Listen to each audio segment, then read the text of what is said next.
Thanks very much for that introduction, Anthony. So for those of you who don't know me, my name is Niall Murray, and I'm a lecturer in the Department of Computer and Software Engineering here in Athlone Institute of Technology.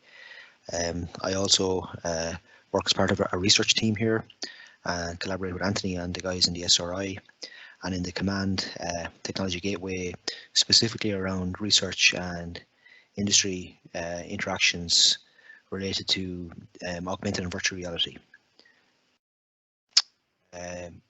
So thanks again for Grania and Anthony for asking me to do this, and I hope we're all keeping well and safe in these kind of strange times. So what I'm going to talk about is, quite briefly, some upcoming Technology Gateway events. I'll kind of give a little bit of detail on my own background and the different teams that I'm part of. I'll talk about the COMAND Technology Gateway specifically here in the Athlone IT Software Research Institute. I'll give an overview of the scope of the research that we and research and development that we do here in AIT, and explain what I think is the unique perspective we take on these technologies, and then give some concrete examples of projects we have ongoing or recently completed, which will hopefully kind of give some ideas or inspire some ideas around how this technology suite can be applied and give utility to your own business needs, and then we'll have some concluding points. So in terms of upcoming TG events, so we have some colleagues in the Wiser Lab in Letterkenny who will give a talk on adapting innovation in the challenging times we have. And then we have a talk from the Shannon ABC, which is on technology insights again, with essential technical tools to enable successful bioeconomy. And my colleague here in the SRI, Dr. Chow, Young-Sung Chow, he'll give a talk in mid-April on blockchain for industry, and there'll be more information you'll see on each of these talks on the Enterprise Ireland website and email lists. So the context of this talk here is around extended reality, AR, VR, and some of our other applied IoT colleagues do some work in this area down in Waterford and TSSG, in Nimbus, in CIT. There's also some work in Tralee IT in MTU now as well, and in the Wiser Lab, as I said, in Letterkenny. So there's supports from different institutions on this technology around the country. And you know, in that context, in the context kind of national ecosystems, I'd like to bring your attention to three separate groups which may be of interest or should be of interest. The first is the Immersive group, which is a national group of industry partners, researchers who are working in the area of extended reality, augmented reality, virtual reality, and this is like a gateway for industry partners to kind of find out where to go with your needs on AR and VR. This is led by Fiona Kilkelly. So if you wish to be put in contact here, just pop me an email at the end and I can introduce you. Another group in the kind of educational space recently founded is the Immersive Technologies SkillNet, which is led by Susan Talbot. And finally, a cobotics skillsnet is led by Dermot O'Neill. So the kind of point here is that there's a national ecosystem emerging around these immersive technologies, which is nothing but positive, because one of the challenges I see is a lack of awareness of what these technologies are, a lack of awareness of the utility that these technologies can bring, and hopefully at the end of this talk we will we'll have addressed some of those kind of queries. Okay, so who am I? So most people on the call probably don't know me. I'm a lecturer in the Department of Computer and Software Engineering in AIT. I work with the research group called tIIMEx, and I'm an associate PI in the COMAND Technology Gateway, working with Anthony and Brian. And my kind of research focus is around human-centered technology experiences. And we do some work with, or a lot of work actually, with AR and VR, but a range of other technologies where a human interfaces with technology. I'm also fortunate enough to be a funded investigator with the Science Foundation Ireland Adapt Centre for AI-enabled digital content technology, which is an SFI research centre that's hosted in Trinity College Dublin. And I'm also a funded investigator in the Confirm Centre for Smart Manufacturing, which is another SFI research centre which is led and hosted in the University of Limerick. Okay, so this is a little snapshot of our team here. The team is probably made up of 4 or 5 faculty academics, 2 software engineers who work full-time on industry projects in these areas, and then we have maybe 10 or 15 MSc PhD students. So we're quite a significant group, quite active internationally in terms of research and quite active nationally in terms of our industry collaborations. And before I get onto the technical stuff, I hope when all of these lockdowns end and we get back to some sort of normality, you're very welcome to visit us here in Athlone and see our technology infrastructure and enjoy some of the less serious things around Athlone. We have some wonderful amenities here in the Midlands, and hopefully you can come and visit the Hidden Heartlands in the not too distant future. Okay, so Anthony talked a little bit there about in his introduction around the COMAND TG, and as he said, I work with the guys and lead the Immersive Media team, and we have a user-centered focus on developing applications which interact with users. So this is very much a collaborative effort between faculty members from the Department of Computer and Software and from the researchers and research staff in the Software Research Institute. And just due to the very nature of immersive multimedia experiences, we're very fortunate that we have a fantastic department of animation and illustration here in AIT, and we collaborate with them on the kind of more creative elements of these experiences. So I think the point here is that we're without trying to use a pun, but we're a one-stop shop in terms of what you might need to develop, create, design immersive multimedia experiences. We'll also have an extensive extended reality technology suite here, supported by a number of the previously mentioned SFI centres, but also the Enterprise Ireland capital call in recent years. So we have a state-of-the-art suite in terms of wearable head-mounted displays for augmented virtual reality experiences, and also screen-based experiences. And as we've seen in a few moments, we have a range of different haptic or other multisensory components, which are emerging significantly now in the last 12 months as industry ready, in fact. And our approach towards these immersive experiences, we develop very much an iterative model whereby we design, we test, and we design, we test, we design, we test. So it's very much an iterative loop. So we're quite fortunate that we have a range of advanced sensor technologies that we employ as part of that test element. We also have an internal cloud infrastructure here with lots of very powerful servers to render these kind of environments or do data processing and so on and so forth. And I guess the reason I'm saying this is that this infrastructure is actually available to industry partners to come and experiment with these technologies and try them out in advance of investing in them yourselves.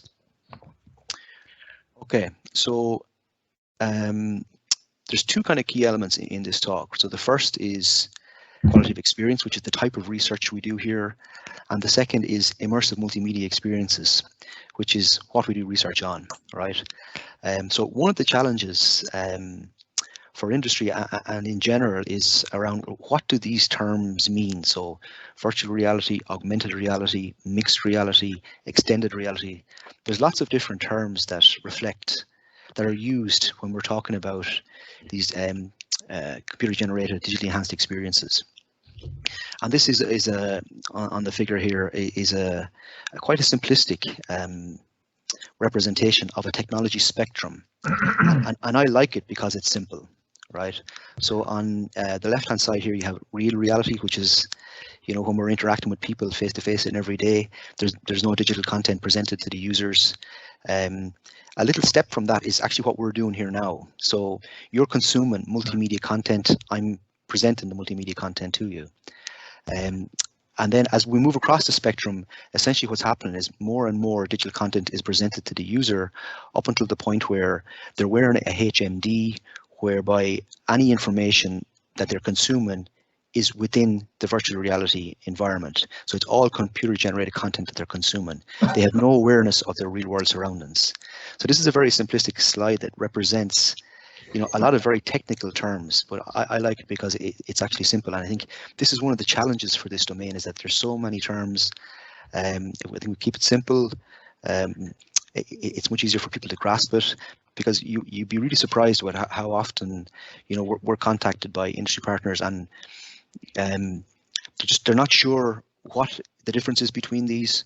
They're not sure in terms of how they can use it, and I hope after this talk it kind of helps with a couple of these questions. Okay, so our research then is very practical, very user-centric, and is industry-focused. And we develop and design a range of different interactive and immersive multimedia experiences in terms of augmented and virtual reality. And more on the research side, I guess we do a lot of work with visual component or multimedia components outside the classic visual and auditory.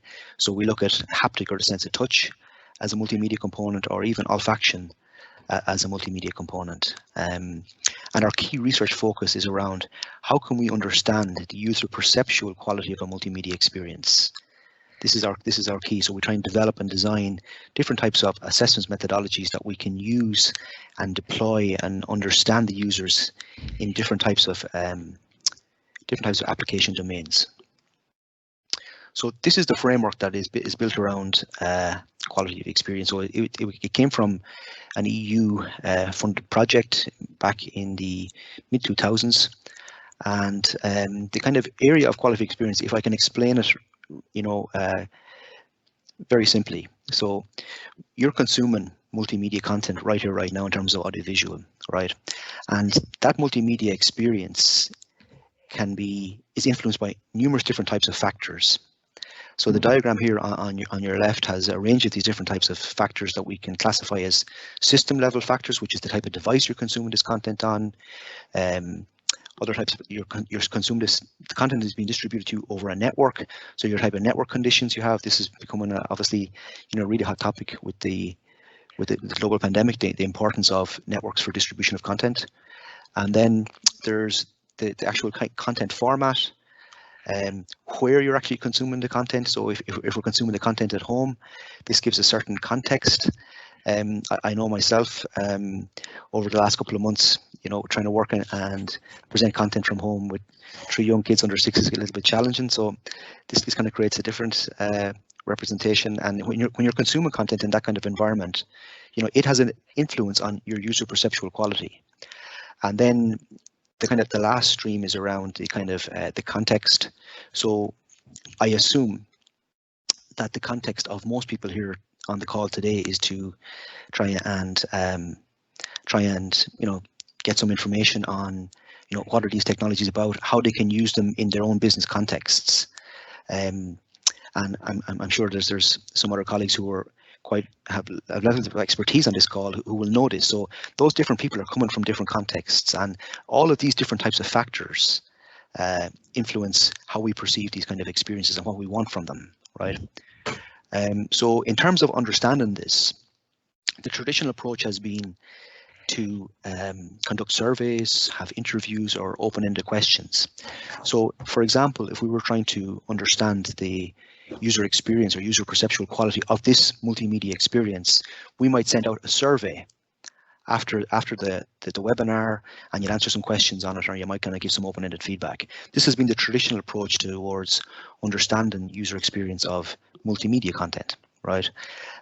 What we have tried to do, and we've been working on this probably since 2010, is to develop new methods to continuously understand the user as they're consuming the content. So, you know, you can see me on camera here, so you can see my head movement, my eye movement, facial expressions, my body posture. I'm moving my hand naturally as I speak. These are all indicators of how engaged I am in delivering this content. If we flip this, and if we think about that, most people are looking at this with the webcam turned on, or maybe not. They have a mic which they can give some feedback on. We can process these kind of datas in a continuous manner as you're consuming the content. So it's not just an evaluation post the experience. We're capturing data on the user continuously during the experience. And what that leads us or allows us to do is to quantify in a data-driven manner the user experience. And we apply this to these AR experiences, we apply this to these VR experiences. And that's what we're really about here in Athlone in terms of our approach towards developing these experiences for industry and for research purposes. So what I'm going to do now is talk to you about a few different projects that we have had over the last number of years across a range of different application domains. And I guess the motivation here is to try and inspire some ideas on how you can apply these technologies and what benefits you might get from applying these technologies across a range of different application domains. Another motivation is, you know, if you're maybe unsure about, well, is this technology suitable or not for what I want to do it? Hopefully you can relate to some of the examples I'll give, and if not, please contact me, because we're quite frank in terms of our position here around the application of AR, VR, and these technologies.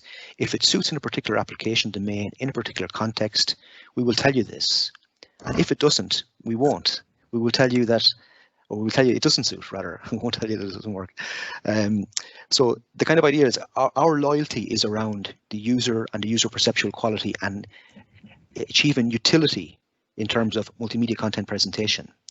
So this is the kind of focus we will have, right? So put you on our kind of hidden heartlands team here. So this is a picture of Athlone Castle here in Athlone town, and we did a research project here. It's 5 or 6 years ago now, believe it or not, where we developed a virtual reality experience of the castle, and we enhanced that virtual reality experience with different types of multisensory components. And the kind of focus here was around this concept called infotainment. So when a user is being presented with content that has a dual motivation to entertain, but also to impart information, how does the presentation of the multisensory components impact the information recall of the users? Okay, so here is the model that we designed and built on the castle in Athlone, and here is a rig that we put together. So we do a lot of this. We build a lot of these hardware systems and software systems ourselves. You know, all of the people that work in the group are either electronic, computer, or software engineers who have a passion for developing user-centric technologies. So this is Dara here, and what you can see with Dara is he's wearing a HMD. He has an olfactory display, which is on his chest there, the white device on his chest. And under the boards, there was a number of motors that gave haptic sensation.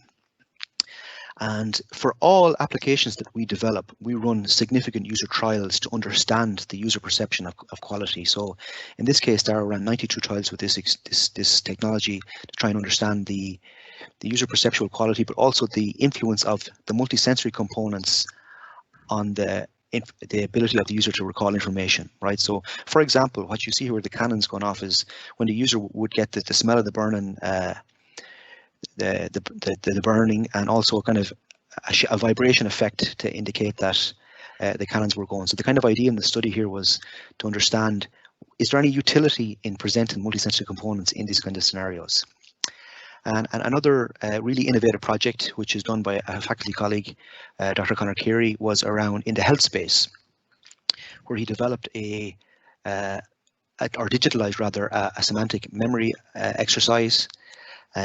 So this is in the speech and language space, and what Conor worked on was developing or digitalizing rather a semantic memory exercise. So in the speech and language space, there's kind of two key elements. There's expressive language, which is what I'm doing. So I'm expressing language to you, and then there's receptive language, which is what you're doing. So you're interpreting the vocabulary that I'm presenting, making links, making links between the different vocabulary and trying to understand what I'm actually saying here, right? So this is This assessment is made up of a number of different steps, and the kind of idea is to make links between the central item there, which is the we call it the categorical item, and one of 4 outer items, 3 of which are incorrect and 1 of which is correct. And Connor has done a fantastic job here, capturing a range of different sense modalities on the user, and he built an oculomotor framework to understand the eye movement patterns and where the user focused on. So we see Connor here, and he's interacting with mid-air now, but in a second what you'll see is that he's actually interacting with virtual content that's presented in the environment. So this is an example of AR. So the SLT assessment was presented via the HoloLens, and you can see the interaction here he's doing with the finger click. And he also created a virtual reality representation of this, because the focus of his work was to compare AR, VR, and tablet-based technologies for this kind of health domains. Another very interesting project we worked on recently was in collaboration with, or inspired by, a problem that existed for orthopedic surgeons who carry out total hip replacement surgery, and we kind of got the context of this project from Tullamore Hospital. And the kind of idea here is that you know, people who have to undergo total hip replacement surgery, for a certain percentage, they have this condition called varus valgus, right? And this is kind of an alignment of their knees, which is not, as you see in the middle here, with the normal alignment. So we can have the varus where the knees are turned in, or the valgus when the knees are turned out. And you know, this leads to lots of different issues, placing lots of stress on different joints in the body, which can sometimes require surgery, i.e. the total hip replacement. Now, to try and avoid this, or to recover from the surgery in the best possible manner, people usually go to physiotherapy, which is fantastic. But there's opportunities for integration of technologies that people can get these kind of feedback on how to improve their gait at home. So another colleague of mine, Dr. Tiago Rodriguez, he developed and compared 2 different feedback modalities which help users on how to improve their gait. So he designed this device here on the top right, is a haptic or vibratory device that he designed and developed himself and made himself. And he compared this with a kind of entry-level device, AR device called Epsimovario. And we did a comparison of how responsive users were to different types of feedback at a cognitive level, what type of feedback they found easier, and so on and so forth. So this is the kind of system here on the right hand side. So the user is walking along a treadmill. This, again, we did 60 or 70 trials with users on this. We captured data through a bespoke wearable sensor system that Tiago developed. He fed that data into a model. The model then made a recommendation on what kind of alignment was needed for the particular user, and then the comparison was whether that feedback in the form of augmented reality or in the feedback in the form of haptic resulted in greater outcomes for users. Another a project that we have in the kind of education health space is a virtual reality wheelchair trainer simulator. And this is done by Deborah, who is another researcher in the group here. And Deborah has done a very significant evaluation on the use of virtual reality for operating electric wheelchairs, because there's 3 key issues for users learning to use these devices. One is in highly complex environments where there's lots of twisting and turning. 2 is when wheelchair users are entering an elevator, or 3 is when a wheelchair user is going up a ramp. These have been shown through research to be particularly difficult for users. So in this environment, we simulated each of those scenarios, and with a real wheelchair joystick, which had haptic feedback, which is what the actual wheelchairs have, we did significant evaluation on this. So again, really nice use case. So here we have OWN in the smart manufacturing scenarios, is around using AR for human-machine interaction and human-machine instruction. So we see here with this is a mobile AR here, where he's holding a mobile device in his hand, and he's been instructed with the overlaid content on what buttons to press in a injection molding scenario. And also he's actually looking as part of his work on how to use AR for complex solving tasks. So the Rubik's Cube in the optimal number of steps is a pretty good use case here. Some other projects we have around the educational space is the remote operation of machinery through virtual reality. Now, this is actually happening in industry now with some of our industry partners. So some of this you might be kind of going, this seems a bit futuristic. It's actually not. Some of our industry partners are using VR for remote maintenance, remote operation already. And the focus of this piece of work was to understand the impact of a system factor, i.e. the network delay, on the usability of the VR technology. So the kind of key aim here was to try and understand if there was a boundary in terms of what is the maximum delay that's allowable to make these kind of systems usable. Okay, and we have Connor here demonstrating, kind of teleporting and interaction with an injection molding machine that we have here in AIT. And what you'll see here in a second is some of the feedback on, and this can be used in a training scenario, some of the feedback that can be given in these training devices to say that the user shouldn't put their hand in certain places or things like this. So this is the example here with the red, and I've turned off the audio on this at the moment, but we can enhance this with kind of a warning sign. And what we have here then is a representation of some of the data we can capture on the user using some eye tracking information, and we can replay this information to understand exactly what the user was doing as they were interacting with the device. So imagine this is a training scenario, and Niall was doing this training scenario and he kept making an error at step 6 in the training scenario. Well, with the type of research we do and the type of application development we do, we can help understand why Niall kept making the mistake at step 6. Was it because he was disengaged? Was it because he just found the task too difficult? And with our data-driven approach, we can kind of, with confidence, say, well, here's why there's issues in terms of the task progression. Another project we have is with user interaction with autonomous systems or different driving systems. So here we have Gilherm, who created a really nice, accurate model of a street. So anyone from Athlone here will recognize the street. And we were looking at a range of different metrics on the user in autonomous driving experiences, trying to understand the factors which affect user perceptual quality of these, and to try and understand the factors that will influence adoption of these kind of technologies. And again, on the space of interaction with systems, so we're working with a really innovative company in the Midlands here, Robotics and Drives, and we're using AR as an interface to robotic systems in a safe manner. And so this project actually can be applied for remote operation of arms, and by remote I mean outside the robotic cell, which is very safe for the user. So what Shemaine is doing here, who developed this project, she's specifying a particular set of waypoints for what she wants the robot arm on the right hand side to actually do. So one of the neat things that we can do here is that we can validate the instruction to the robot arm in AR to make sure there's no issue before that instruction is communicated to the real robot arm. So you can create, so what's happening here is there's a collision between where Shemaine told the arm to navigate and the actual table that the virtual arm is sitting on.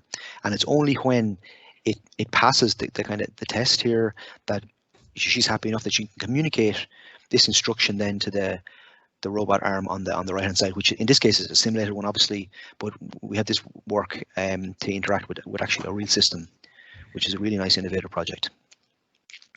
Okay, and the last one I'm going to talk about here is looking at the impact of audio, which is really important in these VR experiences.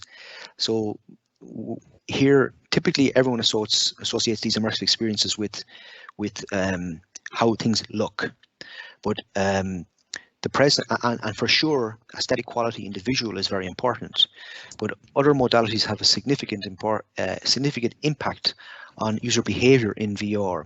So these kinds of things can be used to inform, this kind of research can be used to inform how to optimize the design of immersive VR experiences, which include audio, which most actually do. I think we're nearly at the end of these examples here now. So this is another project which kind of demonstrates the utility of these kind of technologies in areas where you might not expect. So this is a project done by by Dr. Carey again, who created based on an architecture drawing, created a model of the Confirmed Centre for Smart Manufacturing down in UL. And what it allowed users to do is teleport around the designed environment and kind of give a very ecologically valid view of what the actual environment will look like when it's in design. So this is very, very useful and cost saving actually in terms of, you know, potential clients getting a view of what their design will look like in advance of construction starting. Okay, so hopefully this was a little bit, if not inspirational, kind of gave some ideas around the potential applicability of these technologies across a range of application domains. So I've been working in this area since 2010, and I often hear this kind of slogan, well, there's no killer app in these immersive experiences. And one of the reasons for this is because it's so applicable across a range of application domains. So there isn't one application domain where I could sit and say, you should use VR for this only. That doesn't exist. Like some of the examples that we have worked on over the last number of years around using these technologies, AR or VR, in health and safety scenarios, education scenarios as I showed, and training as I showed. Any scenarios where users interact with systems, you can accurately and ecologically validly understand the user responses to that interaction through VR before they're deployed with the real systems. Of course, in the tourism as I showed, I talked a little bit about the kind of building design opportunities here. And in the last probably 3 or 4 years, we've really started to see the utility of these technologies in culture, artistic, and in the digital humanities. So I guess the point here is, you know, these technologies can have applicability anywhere where we want users to move beyond passive digital experiences. So what's actually happening here in this call probably is, you know, people are checking their emails, they're kind of maybe listening, watching from time to time. That's very much a passive digital experience. And that's not so useful in, say, for example, an education scenario where you want the user interacting with content, the content to adapt based on user interaction, right? So if we want to move beyond passive digital experiences, irrespective of what application domain, you know, these kind of immersive experiences have lots of utility. Okay, so in that kind of context, then there's a range of different supports through technology gateways like COMAND, which can help if you want to evaluate your domain or application has these kind of characteristics that I talked about, or if you already know that they have these characteristics and you actually want, there's a range of different supports for different R&D in this space. So these range from entry level, like your innovation vouchers or your different feasibility studies, to the larger projects that Anthony talked about a little bit earlier in innovation partnerships and even multi-partner innovation partnerships. We support some of these as well. So there's significant supports available for industry academic collaborations in this space, and I really encourage. Some companies are fantastic at this, and some don't take advantage as much. I think they could, and it could be really, really beneficial. So if you have any questions on this, please don't hesitate to contact myself or Anthony on this, and we'll be, you know, point you in the right direction on this kind of thing. So Anthony also mentioned, you know, in the context of different clusters that exist across the different technology gateways. So there's a number of these, you know, the applied IoT one is the one we work with, and there's colleagues in different clusters. And again, if you have any questions on any of these, feel free to contact us, and we can kind of direct you in the right way. Finally, before I finish up, as a kind of member of the faculty here, I have to highlight that we have a number of different educational offerings in AIT in this space. So through the CEO programs, you know, from level 6 to 8, we have software design courses with game and virtual reality. From an industry perspective, you're probably all familiar, I hope, with the kind of the springboard opportunities that exist. So these are courses that fund from 90 to 100% of the fees for courses across a range of different domains, and we have courses at level 6, which is the introduction to AR and VR. Then we postgraduate certificates, which is 30 credits at master's level, and then we have full MSc in software design taught, which are 90% funded. And then on the research side, we obviously do research at MSc by research and up to PhD by research. So please contact me if you're interested in any of these, and I can, if it's around the research side of things, I can help you directly, and on the Springboard side, I can kind of link you with my colleague, Dr. Keary, and the head of the department, Dr. Fallon, on this. So these are fantastic opportunities to upskill in this space, and we're in. We started to kind of have discussions with, say, for example, the likes of the Immersive Skills Net on how we can collaborate together to really satisfy the requirements of industry for this. Okay, so that's it, and I think 3 minutes over, which isn't too bad for me, right? But the kind of conclusion here is as follows. So critical to the success of these kind of immersive applications is user-centered design and consideration of the user as part of the design. The next key point is that these technologies have significant utility, and we have demonstrated this by capturing data. It's not our opinion, it's data-driven evidence across a variety of different application domains. And if you have any queries on this, feel free to contact myself or Anthony at these 2 different email addresses. So I'm happy to take any questions if you wish on this now. Yeah, there's some questions on the chat box as well. Niall, thank you very much for a very inspiring presentation, a very immersive, shall we use that term? It's great to see different angles being presented as well to show the capability of the work that you do. I'll take questions here very quickly. Niall, someone that's not up to date with AR, VR, this is a great intro to the applications, and people work with local enterprise offices. Could benefit for innovation vouchers or small work. So local enterprise offices are based in every county and in every large city and town around the country, and they offer a lot of support to local businesses as an example. So how can they get better? I would say how can they get better? The question tonight is how can we get that message out, or how can they explain what the capability of what you've presented? How can that get transferred out to businesses and industry when people arrive into their offices looking for funding? We of course take local enterprise office funding as well, where they offer 50% funding to quite a lot of small projects. So the question is, how do we get that message out? Well, I guess part of it is through events like this, right? Yeah. And you have plenty of experience of going to different events, Anthony, on showcasing these. But I think the primary way is with is if people see this applications, this technology in industry, and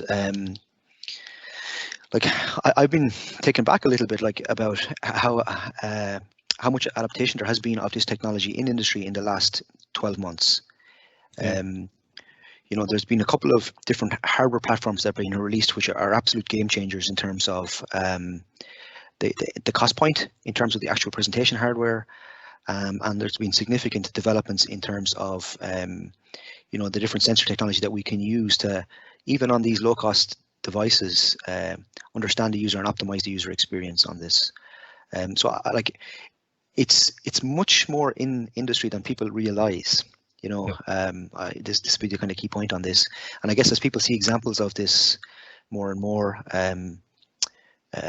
this will happen. Like, for example, a company like Vallejo have been using AR for their advanced car parking applications for years. That is AR. It's an example of AR. The different automotive industries or airline industries have been using VR for 15 years. So what I think is happening now is it's migrating from those really large industries into kind of smaller sectors, and I think this is a positive thing. Okay, we've another question, very good, from Saeed, our friend Saeed. Sometimes he posed the question there. Sometimes the user mode, especially in healthcare domain, when we're talking about a patient, the user mode is not able to give the true evaluation for the quality of experience. So how do we measure quality of experience, QoE, instead of users subjectively? such as, and use maybe advanced technologies like blockchain and AI. And does the objective impact, will this help quality of experience? Yeah, for sure. So as I said earlier on, the traditional approach has been to ask the users to self-report post the experience on, whether they enjoy the application or the content or not, right? And what we have done here in the last 7-10 years is look at how we can make this more data-driven. So this has been fantastic because it gives us more ecological valid evidence to say this is the situation in any given context, right? So one of the challenges around this from a number of different perspectives is the actual amount of data that a number of these sensors produce. And it's very challenging to kind of analyze and interpret vast streams of multimodal data, vast streams. So what that brings then is two different challenges. How can we develop different types of, he uses technologies like AI here, so how can we develop algorithms that can process this data in a privacy-aware, user-centric manner and still give, a good understanding of the user state in any given context? So this is actually what we work on the more kind of basic research side at the moment. How can we minimize the amount of data we're capturing? Or and how can we use these kind of emerging technologies that can automatically kind of interpret user QoE? So this is what we've been working on for maybe the last year, this kind of thing. Yeah. We've a comment here from a guy, Gary Sullivan, who we've done some work with previously. He has implemented something called we've implemented the use of HoloLens 2 unit within our engineering. HoloLens 2, yeah. HoloLens, yes, yeah. So that's an example of a client we've done some work with in another area, but he's now using this to allow clients to see their final solution, and has had good feedback from that. It's a fantastic tool, he says. So yeah, it's very good to get feedback like that in a presentation like that from it shows a lot of other industrial partners, which is the purpose of this event, really, is to say spread the word. There's many more different ways of presenting, or training, or interacting with real life through AR VR. Yeah, and I see a really nice so Gary mentions about these technologies in the current pandemic. Absolutely, and that was where I was going with this, the social application domains, Gary, is that we're seeing a lot of these social VR applications coming out with this, or using these kind of technologies for shared immersive experiences given the current situation. There's also a really nice comment from Bernie about Connor's course on the level 6, which thanks for that, Bernie.